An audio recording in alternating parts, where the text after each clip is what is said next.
Hello everybody and welcome back to Kerbal Space Program, where here we are ready to do MA-9. Now this is the final launch of the Mercury Atlas rocket, and we upgraded our R&D so we can get surface samples. That's something. We could also hop into our VAB, and in theory we could add a Science Junior onto here. It really doesn't fit in with the shape of the rocket, but I mean, we have taken some liberties previously. So let's load up the MA-8. And yeah, we certainly could think about just slapping in a Science Junior here if we want to get the extra science out of it. And honestly, we're going to need some science.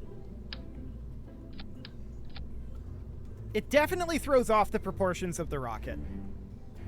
Maybe this is something we can consider adding with Gemini. For now, let's get rid of this and let's just put this in like so. And we're ready to launch the MA-9 mission, which is going to be basically the same as the MA-8 mission, except maybe we go a little higher, or... I'm not sure what is going to differentiate this exactly.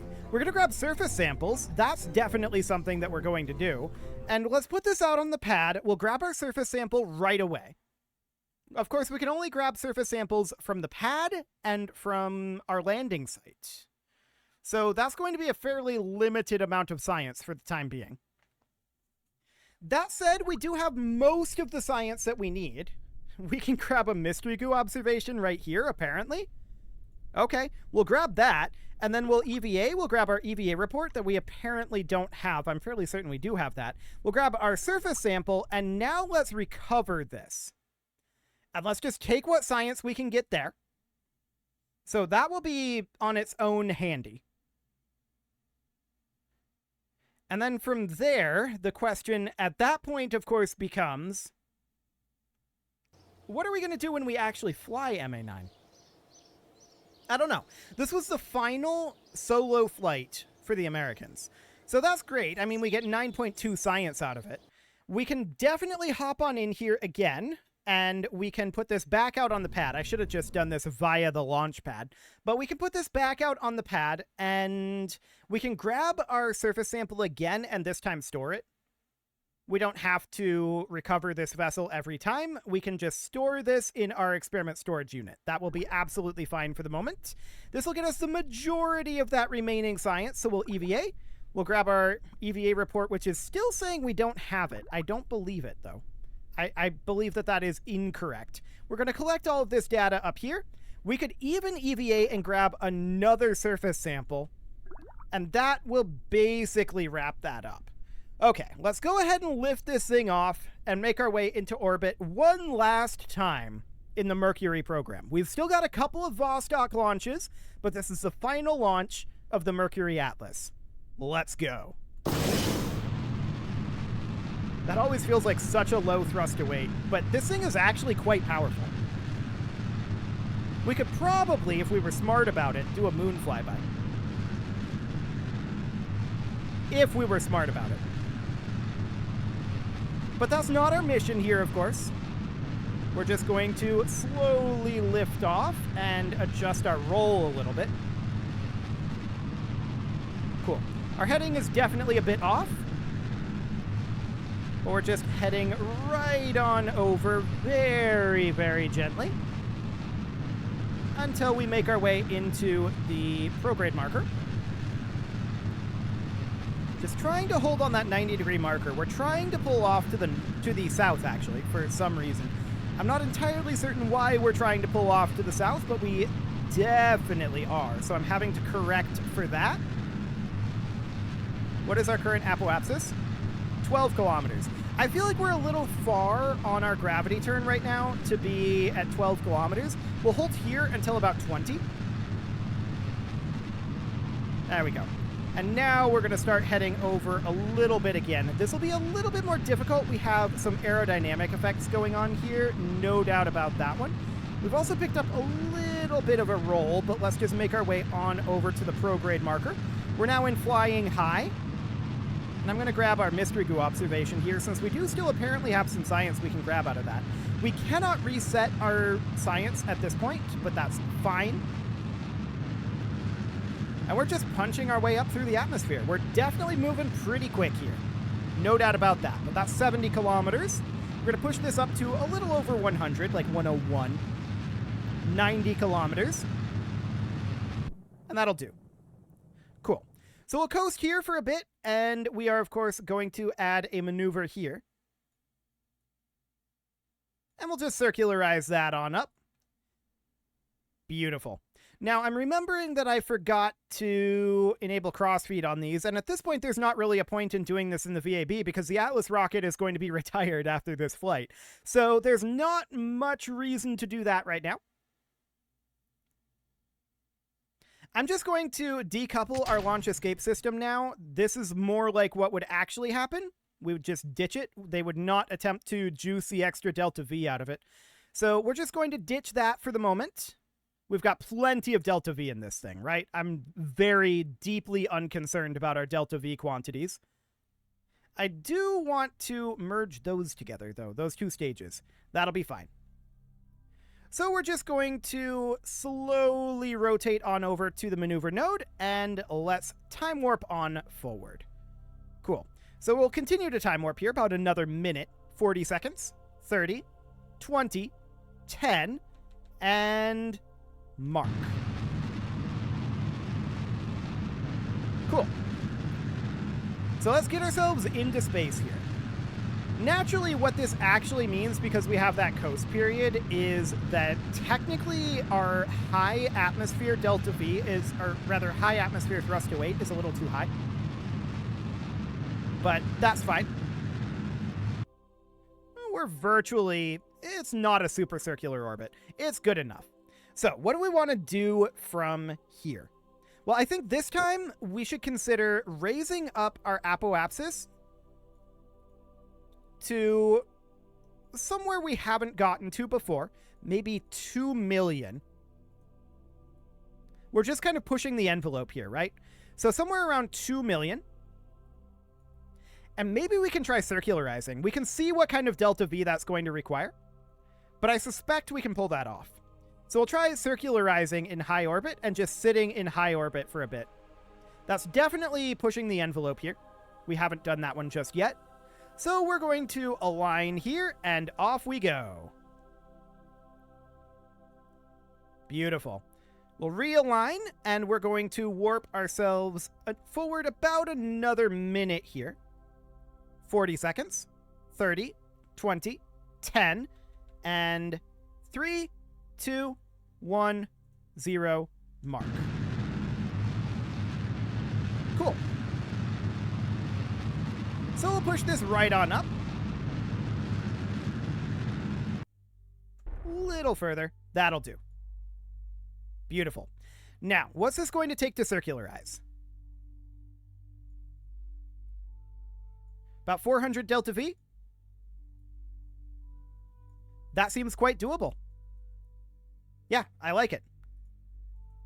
So this burn is going to be in about an hour. We're going to get rotated over here. We've got a little bit of juice left in these side tanks. Not a lot of juice, but a little bit. And then, of course, all we've got is this tank, which we know has about 900 meters per second in it, which should be sufficient. So that'll be fine. In theory. According to this, yeah, we should have enough to run this stage for this entire burn time. It's only an 8-second burn.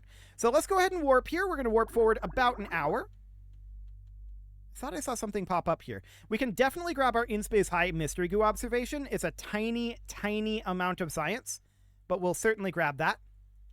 And let's continue to warp on forward. How are we doing on electric charge? Absolutely fine. No problem here. Beautiful.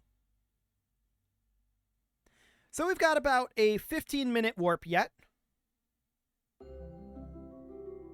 But this will be absolutely fine. In theory. If we have to have Jeb get out and push, he can do that. It's not the end of the world. So we've got about a minute here. We'll continue to warp forward ever so slightly. Let's lock to prograde. And we'll commence our burn in 3, 2, 1, 0, mark.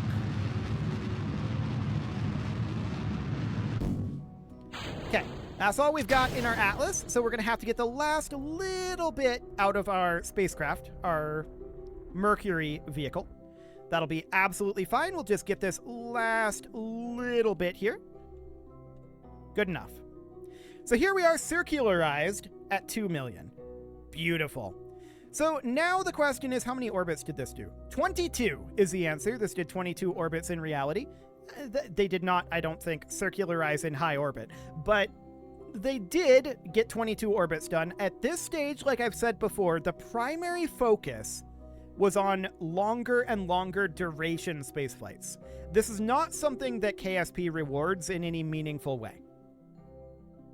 So longer duration of spaceflight is kind of irrelevant to KSP, which is why we've been going to higher altitude instead.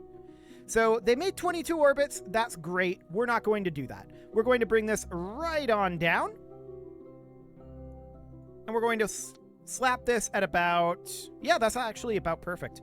So we've got 484 meters per second left. That's actually very little, but it's enough to bring ourselves back.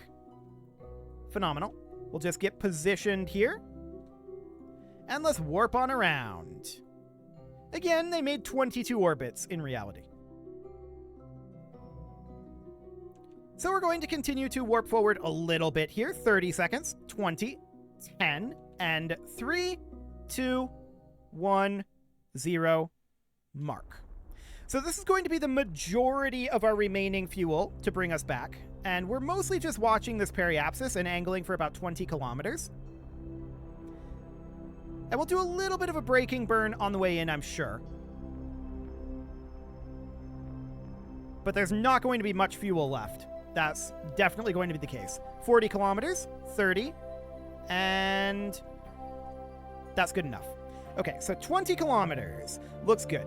We've got 43 meters per second left in this. That's not even really worth doing a radial retrograde burn. So we're probably just going to burn that off somewhere around here. Yeah, I mean, see, that's already well over the amount of delta V that we have. We're probably going to end up burning that somewhere around here, and that's going to probably be just something like this. A really, really quick pre-entry braking burn is what that's going to look like. It's just not enough delta V to really do anything else, and we'll just have to rely on our heat shield, which should be absolutely fine. We'll get into position here for this burn, and we'll warp on forward. We're almost in a geostationary orbit there. That was intriguing. I did not intend necessarily to be in a geostationary orbit, but that's great. Okay, so we burned off what fuel we could there. We're ditching that engine, and now downward we come. Phenomenal. So we've got a lot of excess speed here, right? But we're coming down at 20 kilometers. It should be reasonably fine. We've got a lot of drag in this thing. I say as we pass our engine. But we do have a lot of drag built up on this. So this should be cool. Well, not cool. Look at all this plasma. It's actually rather hot. It will be rather hot. But we're already starting to slow down, and we're 45 kilometers up. I don't think we have any major concerns here. So that's great. I mean, maybe we do have a major concern in that we are looking like we might have a land landing, but it doesn't actually matter. We are seeing an overheat gauge here. I'm not expecting us to actually have any overheat issues, except maybe on this antenna. We're already down to 2.5 kilometers per second, and we're decelerating pretty quickly. Okay, our periapsis is now negative, so we're obviously not coming back, right? That's certainly going to happen. Now we're dropping under orbital speed. And we should be absolutely fine. If nothing burned off until this point, we shouldn't have any issues. 1.7 kilometers per second. We're going to be coming in actually pretty close to the KSC as well. Kind of the other side of the continent, but still fairly close. So that's absolutely fine. 1.3 kilometers per second. We're going to be dropping under a kilometer per second shortly. And yeah, this re-entry is no problem. We're coming in towards these mountains, which is, mildly awkward, but we're not going to get there. We're not going to get to the mountains. 800 meters per second. Drogue chute out. Mains will be following shortly. Any moment now. There we go. Mains are out, and let's physics warp down to the ground. Yeah, as expected, we're not going to be reaching the mountains. We don't have the mystery goo bandwidth, I guess we could say, to actually get this mystery goo observation, but we'll be able to grab a surface sample for sure. So downward we go. We're about 1.5 kilometers up right now. Our mains are deploying now. And nice and slow. Fantastic. We've got this city over here that is definitely not just a texture. You can tell that that's a real city. It's not a texture at all. But we're landing out here in the middle of nowhere. Phenomenal. It is a ground landing, but we're not really trying to aim our landings all that much. So this is okay. No major issue here. 250 meters to go. And that's a 1.6 mystery goo observation, which would not necessarily be bad. But we're going to grab our surface sample here and recover this. There we go. We could grab a mystery goo observation here as well. Okay. Well, we'll just grab our surface sample and we'll hop in, and we're going to store that up here. Then we can hop back out, grab a second surface sample, and store that in the pod. We don't have anywhere else to store another surface sample, but that gets us the vast majority of that science. So that's great. We'll recover this vessel, and we'll see what we've got for science. It's not going to be tremendous, but it'll be something anyway. I'd like to get RCS. That would be ideal. And we're also probably going to look at the Vostok rocket and see if we can improve that at all with the new tech that we have. So we did get that flight completed. We should get our payment for it. There we go. That took a hot minute to load, but that's fine. We'll get that paid on up. We've got 30 science right now. So the cheapest thing that we can get is aviation for 45, but we're really angling for advanced flight control for 90. That's fine. Let's hop into the VAB and take a quick look at what the Vostok rocket is looking like right now. I'm reasonably content with the final status of the MA rocket. That seems okay. So we're going to open up the Vostok rocket here and take a quick look at that. So this is going to be based on the Vostok 3 and 4. Yeah, this is what we've got right now. I'm going to pull up the Vostok rocket here real quick. And let's see.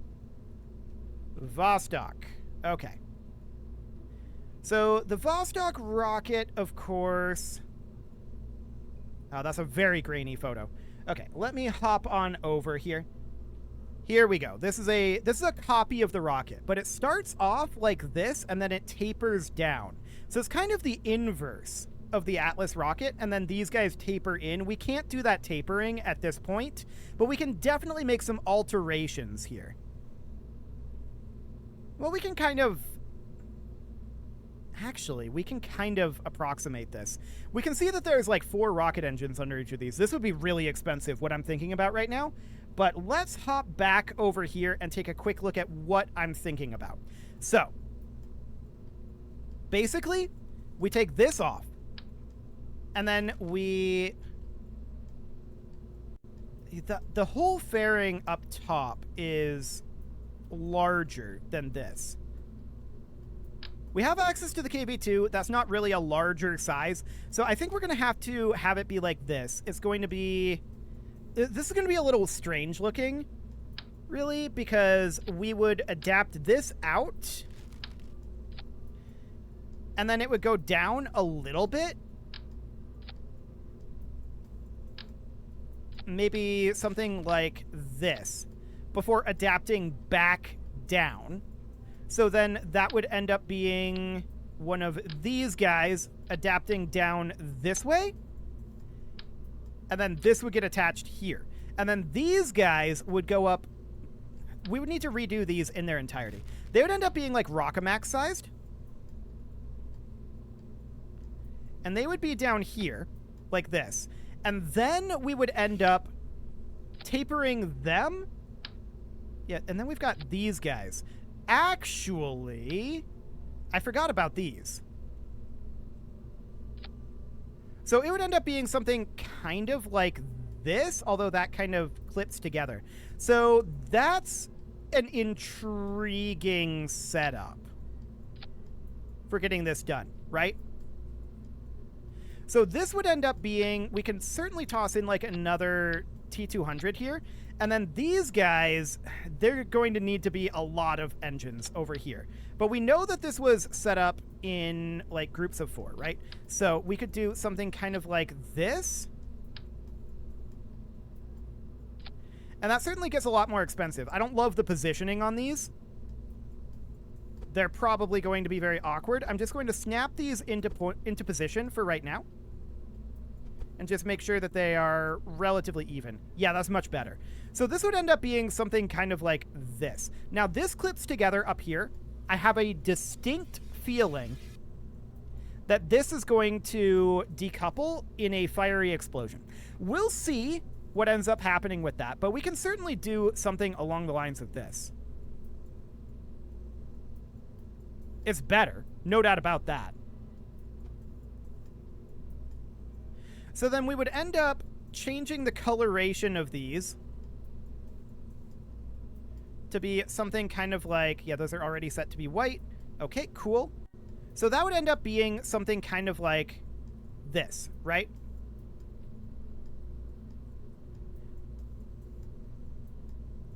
Something kind of like that.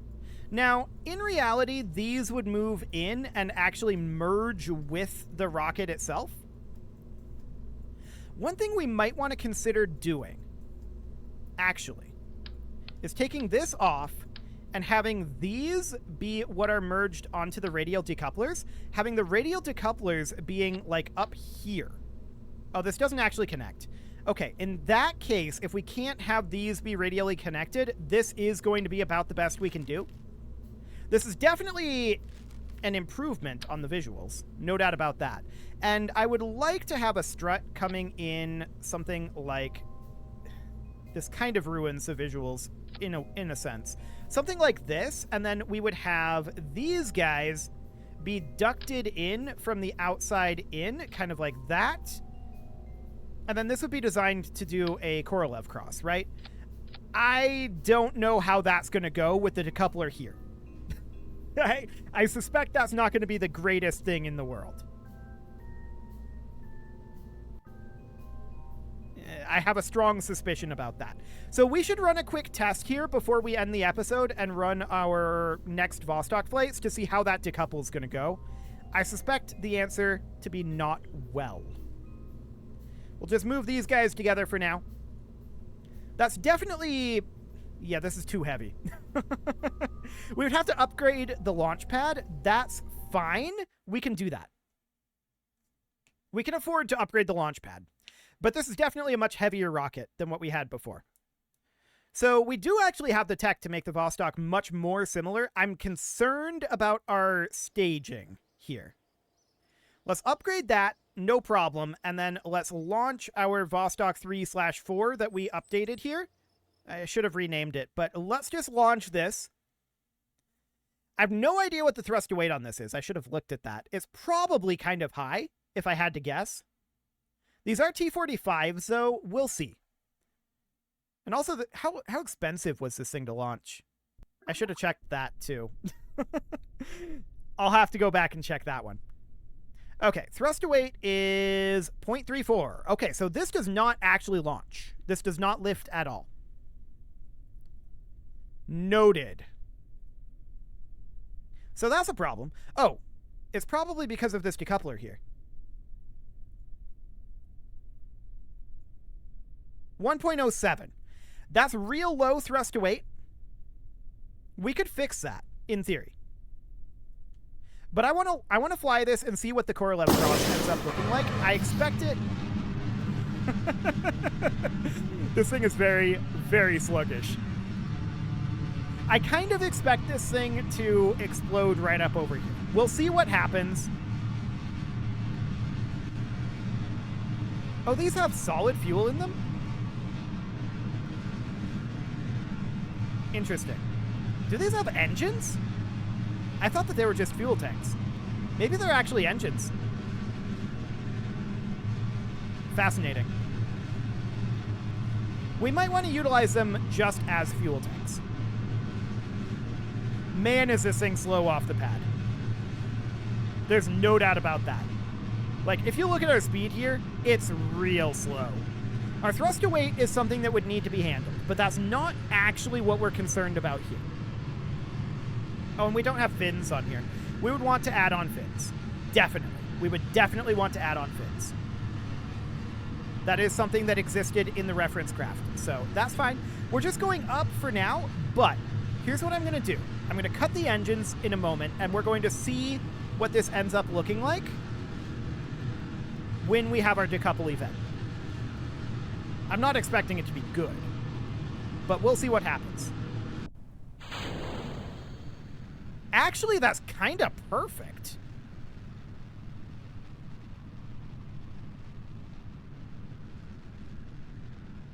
Remarkable. Okay, so we could definitely revert that back. And we're going to... I'm actually shocked that that decoupled the way that it did. Having these assisting on takeoff is actually maybe fine. Yeah, I think that's completely okay. And our main issue right now is low thrust to weight and lack of our fins, right? So if we were to put, say, Delta Deluxe winglets on here, something like that, that will help our control through the atmosphere, for sure. And now the main problem would just be one of thrust to weight. I would consider replacing this with a T-30, which would be higher thrust to weight, but that's not a great option. What if we were to replace some of these T-45s with T-30s? So if we were to replace, say, 2 of these with T-30s, that would end up being better thrust to weight, and we would attach that approximately here. We'll snap those into position in a moment, and approximately here.